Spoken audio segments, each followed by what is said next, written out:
ধর্মে যেটা কোরআন শরীফে আছে, যেটা হাদিসে আছে, সেটা আমাদের মেনে চলাটা, এটা আমাদের, এটার বাইরে গেলে এটা আমাদের বেদাত বলে বা গুনাহ বলে। তো আমি আশা করি আপনারা সেটা মেনে চলবেন। আমি আপনাদের পাশে থাকব। আপনারা জানেন যে আমাদের পরিবার এখানে ইসলামিক মূল্যবোধের রাজনীতি করেছে এবং জাতীয়তাবাদের রাজনীতি করেছে।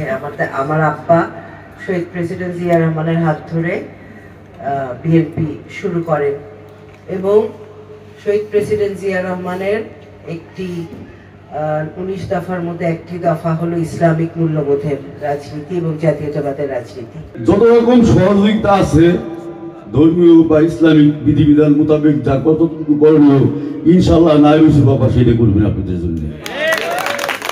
আর আমরা আলিয়াবাদ ইউনিয়নবাসী, যেটা আমরা এই ইউনিয়নের বাসিন্দা, এই গ্রামেরই ছেলে, আমরাও আপনাদের জন্য, আপনাদের যেখানে যতটুকু যা করণীয় করার জন্য আমরা আপনাদের পাশে থাকবো। কোনো ছাড় হবে না এমপি হওয়ার পরে।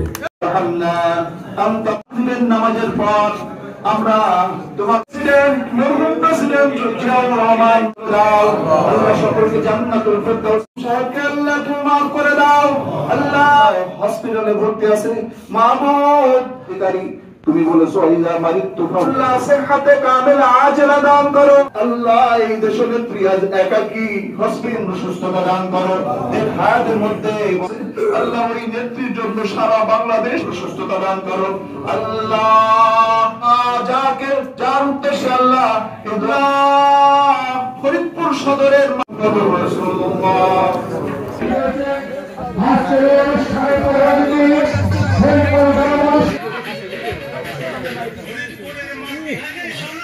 নেতা লুৎফর রহমান ভাই, আমিন ভাই, যিনি অল্প সময়ের মধ্যেই ফরিদপুর গণমানুষের কাছে ফরিদপুর প্রেস ক্লাবের